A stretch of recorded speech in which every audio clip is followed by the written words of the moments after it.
Government അഥവാ സർക്കാർ എന്താണ്? നമ്മുടെ ജീവിതത്തിൽ ഗവൺമെന്റിന്റെ പങ്കെന്താണ്? ഗവൺമെന്റ് എന്താണ് ചെയ്യുന്നത്? എന്തു ചെയ്യണമെന്ന് അവർ എങ്ങനെയാണ് തീരുമാനിക്കുന്നത്? രാജവാഴ്ചയും ജനാധിപത്യ ഗവൺമെന്റും തമ്മിലുള്ള വ്യത്യാസങ്ങൾ എന്തൊക്കെയാണ്? തുടങ്ങിയ കാര്യങ്ങളാണ് ഇന്ന് നമ്മൾ ചർച്ച ചെയ്യാൻ പോകുന്നത്. തീരുമാനങ്ങൾ എടുക്കുന്നതിനും അവ നടപ്പാക്കുന്നതിനും എല്ലാ രാജ്യങ്ങൾക്കും ഒരു ഗവൺമെന്റ് ആവശ്യമാണ്. റോഡുകളും സ്കൂളുകളും എവിടെ പണിയണം, ഭക്ഷ്യസാധനങ്ങളുടെ വിലക്കയറ്റം എങ്ങനെ നിയന്ത്രിക്കണം, ഇലക്ട്രിസിറ്റി എല്ലാവർക്കും എങ്ങനെ എത്തിക്കാം തുടങ്ങിയവയും നിരവധി സാമൂഹിക പ്രശ്നങ്ങൾക്ക് പരിഹാരം കാണുക എന്നതും ഗവൺമെന്റിന്റെ ഉത്തരവാദിത്വമാണ്. ഇനി മറ്റൊരു പ്രധാന കാര്യമാണ് രാജ്യത്തിന്റെ അതിർത്തികളെ സംരക്ഷിക്കുകയും മറ്റു രാജ്യങ്ങളുമായി സമാധാനപരമായ ബന്ധം സ്ഥാപിക്കുകയും ചെയ്യുക എന്നത്. മറ്റൊന്ന്, രാജ്യത്തിലെ പൗരന്മാർക്ക് ആവശ്യമുള്ളത്ര ഭക്ഷ്യോൽപ്പന്നങ്ങൾ ഉണ്ട് എന്ന് ഉറപ്പുവരുത്തുകയും ആരോഗ്യ സംവിധാനങ്ങൾ എല്ലാവർക്കും ലഭ്യമാക്കുകയും ചെയ്യുക എന്നത് ഗവൺമെന്റിന്റെ മറ്റൊരു ഉത്തരവാദിത്തമാണ്. ഭൂകമ്പം, സുനാമി പോലെയുള്ള പ്രകൃതി ദുരന്തങ്ങളിൽ ജനങ്ങൾക്ക് വേണ്ട സുരക്ഷാ സംവിധാനങ്ങൾ ഒരുക്കി അവരെ സഹായിക്കുക, ദുരന്തത്തിൽ അകപ്പെട്ടവർക്ക് വൈദ്യസഹായം എത്തിക്കുക തുടങ്ങിയവയും, ഏതെങ്കിലും വിധത്തിൽ ക്രൈം നടന്നാൽ കുറ്റവാളികളെ പിടികൂടുക, കോർട്ടിലെത്തിക്കുക എന്നതും ഗവൺമെന്റിന്റെ ഉത്തരവാദിത്തമാണ്. ഈ ഉത്തരവാദിത്തങ്ങളെല്ലാം ഗവൺമെന്റ് നിർവഹിക്കുന്നത് ഓരോ സ്ഥാപനങ്ങൾ വഴിയാണ്. വിവിധ സ്ഥാപനങ്ങളുണ്ട്. അവയെക്കുറിച്ചെല്ലാം നമ്മൾ ഹയർ ലെവലുകളിൽ ഇനി വരും ക്ലാസ്സുകളിൽ പഠിക്കും. അടുത്തത് ലെവൽസ് ഓഫ് ഗവൺമെന്റ് ആണ്. ഗവൺമെന്റ് തങ്ങളുടെ റെസ്പോൺസിബിലിറ്റീസ് നിർവഹിക്കുന്നത് 3 ലെവൽസ് ആയി തിരിഞ്ഞിട്ടാണ്. 1 local level, 2 state level, 3 national level. Local level എന്നത് വില്ലേജ്, ടൗൺസ്, ലൊക്കാലിറ്റി ബേസ് ചെയ്തു ഉള്ള അഡ്മിനിസ്ട്രേഷൻ ആണ്. സ്റ്റേറ്റ് ലെവൽ എന്ന് പറയുന്നത് സംസ്ഥാനങ്ങളാണ്. കേരള, തമിഴ്നാട്, കർണാടക അങ്ങനെ സ്റ്റേറ്റ്സ് ആയി തരംതിരിച്ചിട്ടുള്ള അഡ്മിനിസ്ട്രേഷനാണ് ഇത്. മൂന്നാമത്തത് നാഷണൽ ലെവലില് രാജ്യം മുഴുവനും ഉൾപ്പെടുന്ന അഡ്മിനിസ്ട്രേഷനാണ്. ഇനിയും വരുന്ന ഹയർ ലെവലുകളിൽ നമ്മൾ ഈ സ്റ്റേറ്റും സെൻട്രൽ ലെവൽ അഡ്മിനിസ്ട്രേഷൻസും ഒക്കെ വിശദമായിട്ട് പഠിക്കുന്നുണ്ട്. അടുത്തത് ലോസ് ആൻഡ് ദി ഗവൺമെന്റ്. ഗവൺമെന്റിനും നിയമത്തിനും അഭേദ്യമായൊരു ബന്ധമുണ്ട്. ഗവൺമെന്റ് നിയമങ്ങൾ നിർമ്മിക്കുകയും ജനങ്ങൾ അവ പാലിക്കുകയും വേണം. എങ്കിൽ മാത്രമേ ഗവൺമെന്റിന് പ്രവർത്തിക്കാൻ സാധിക്കുകയുള്ളൂ. ഗവൺമെന്റ് എടുക്കുന്ന തീരുമാനങ്ങൾ ജനങ്ങൾ പാലിക്കുന്നത് നിയമത്തിന് വിധേയരായിട്ടാണ്. അടുത്തത് ടൈപ്സ് ഓഫ് ഗവൺമെന്റ്. 2 തരത്തിലുള്ള ഗവൺമെന്റ് ഉണ്ട്. 1 ഡെമോക്രാറ്റിക് ഗവൺമെന്റും 2 മൊണാർക്കിയും. ഡെമോക്രാറ്റിക് ഗവൺമെന്റില് ജനങ്ങളാണ് ഗവൺമെന്റിന് പവർ നൽകുന്നത്. ഇലക്ഷൻസ് നടത്തുകയും ജനപ്രതിനിധികളെ തിരഞ്ഞെടുക്കുകയും അവർ ഒത്തുചേർന്ന് ഒരു ഗവൺമെന്റ് രൂപീകരിക്കുകയും ചെയ്യുന്നു. ജനാധിപത്യ സർക്കാരുകൾ എപ്പോഴും ജനങ്ങളുടെ ചോദ്യങ്ങൾക്ക് ഉത്തരം നൽകാൻ ബാധ്യസ്ഥരായിരിക്കും. എന്നാൽ മൊണാർക്കി അഥവാ രാജഭരണമാണെങ്കിൽ രാജാവായിരിക്കും ഗവൺമെന്റ്. ഒരു ചെറിയ കൂട്ടം ആളുകൾ ചേർന്നാവും കാര്യങ്ങൾ ചർച്ച ചെയ്യുക. അന്തിമ തീരുമാനം രാജാവിൻ്റെതുമായിരിക്കും.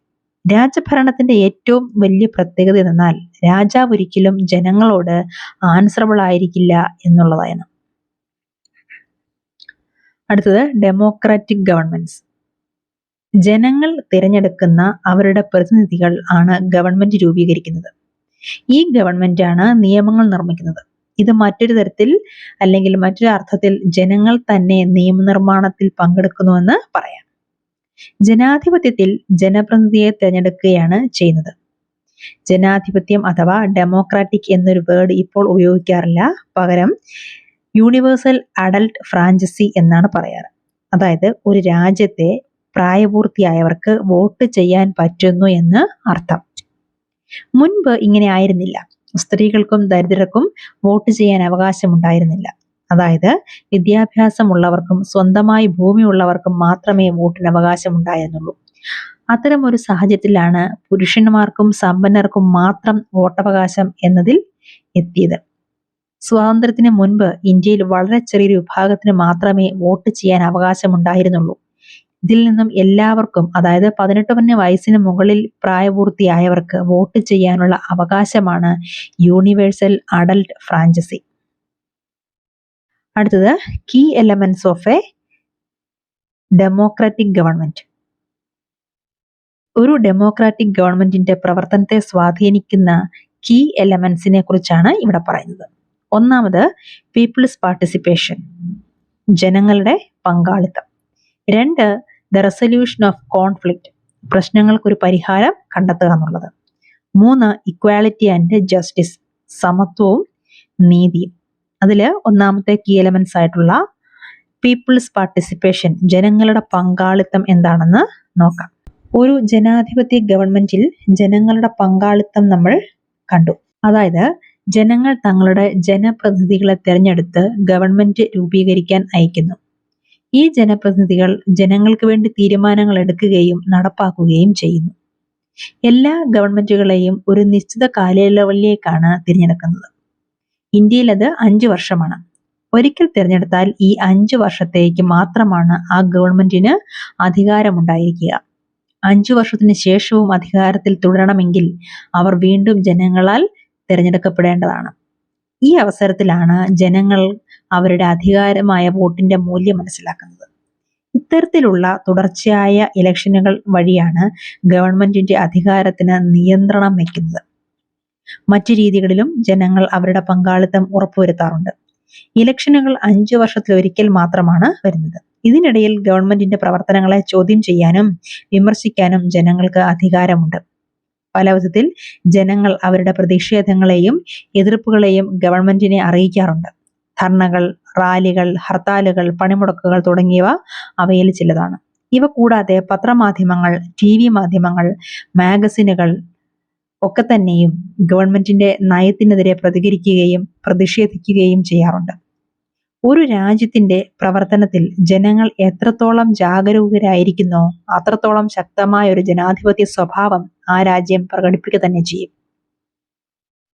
അടുത്തത് നീഡ് ടു റിസോൾവ് കോൺഫ്ലിക്റ്റ്.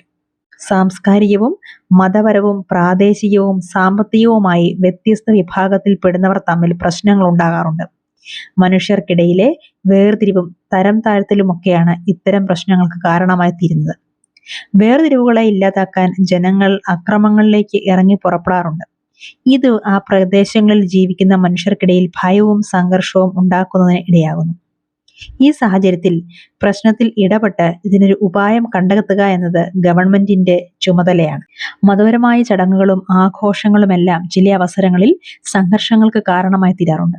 ഈ സാഹചര്യത്തിലും ഗവൺമെന്റിനായി പോലീസ് ഇടപെടുകയും പ്രശ്നപരിഹാരം കണ്ടെത്താൻ ശ്രമിക്കുകയും ചെയ്യുന്നു. ചില അവസരങ്ങളിൽ സംസ്ഥാനങ്ങൾ തമ്മിൽ പ്രശ്നങ്ങൾ ഉണ്ടാകാറുണ്ട്. ഉദാഹരണം പറയുകയാണെങ്കിൽ കർണാടകയും തമിഴ്നാടും. കാവേരി നദിയുടെ ഉത്ഭവം കർണാടകയിലെ ആണ്. അത് ഒഴുകിത്തീരുന്നത് തമിഴ്നാട്ടിലും. ഈ 2 സംസ്ഥാനങ്ങളും ഈ നദിയിലെ വെള്ളം കൃഷിക്കായും മറ്റും ഉപയോഗിക്കുന്നു. കർണാടകയിലുള്ള കൃഷ്ണരാജസാഗർ ഡാമിൽ വെള്ളം ശേഖരിച്ചാണ് കർണാടകത്തിലെ മറ്റു സ്ഥലങ്ങളിൽ ജലസേചനം നടത്തുന്നതും ബാംഗ്ലൂരു നഗരത്തിന് ആവശ്യമായ വെള്ളം എത്തിക്കുന്നതും. അതേപോലെ ഈ നദിയിൽ നിന്നുള്ള വെള്ളം മേട്ടൂർ ഡാമിൽ ശേഖരിച്ചാണ് തമിഴ്നാട്ടിലെ വരണ്ട പ്രദേശങ്ങളിൽ കൃഷി നടത്തുന്നത്. കർണാടക കാവേരി നദിയെ തുറന്നുവിട്ടാൽ മാത്രമേ തമിഴ്നാടിന് വെള്ളം ലഭിക്കുകയുള്ളൂ. ഈ ഒരു പ്രശ്നം 2 സ്റ്റേറ്റുകളും തമ്മിലുള്ള കോൺഫ്ലിക്റ്റിന് ശക്തമായ ഒരു കാര്യമാണ്. ഇതിൽ സെൻട്രൽ ഗവൺമെന്റ് ഇടപെടുകയും 2 സ്റ്റേറ്റ്സുകൾക്കും തുല്യമായി വെള്ളം എത്തിക്കുകയും ചെയ്യുക എന്നത് സെൻട്രൽ ഗവൺമെന്റിന്റെ ഒരു ഉത്തരവാദിത്തത്തിൽപ്പെടുന്ന കാര്യമാണ്. അടുത്തത് ഇക്വാലിറ്റി ആൻഡ് ജസ്റ്റിസ്, സമത്വവും നീതിയും എന്നുള്ളത് ഒരു ജനാധിപത്യ ഗവൺമെന്റിന്റെ പ്രധാന ആശയമാണ്. നേരത്തെ നമ്മൾ അൺടച്ചബിലിറ്റി അഥവാ തൊട്ടുകൂടായ്മയെ കുറിച്ച് പറഞ്ഞു. തൊട്ടുകൂടായ്മ ഇന്ത്യയിൽ നിയമം മൂലം നിരോധിച്ച ഒന്നാണ്. തൊട്ടുകൂടായ്മ നിലനിന്നിരുന്ന കാലങ്ങളിൽ ജനങ്ങൾക്ക് വിദ്യാഭ്യാസം നിഷേധിക്കുകയും യാത്ര ചെയ്യുന്നത് തടയുകയും ആരോഗ്യ സേവനങ്ങൾ നൽകാതിരിക്കുക, എന്തിന് ഏറെ പറയുന്നു സ്വന്തം മതവിശ്വാസത്തിൽ പ്രാർത്ഥിക്കാൻ പോലും ജനങ്ങൾക്ക് അവകാശമുണ്ടായിരുന്നില്ല. ആ സാഹചര്യത്തിൽ നിന്നും ജനങ്ങൾക്ക് നീതിയും സമത്വവും ഉറപ്പാക്കാൻ ഡോക്ടർ BR അംബേദ്കർ ശ്രമിച്ചു. ഇത്തരത്തിൽ പിന്നോക്കാവസ്ഥയിൽ ജീവിക്കുന്ന ജനങ്ങളുടെ ക്ഷേമത്തിനായി ഗവൺമെന്റ് പല സ്ഥാപനങ്ങൾ സ്ഥാപിക്കുകയും നീതിയും സമത്വവും ഉറപ്പാക്കാൻ ശ്രമിക്കുകയും ചെയ്തു.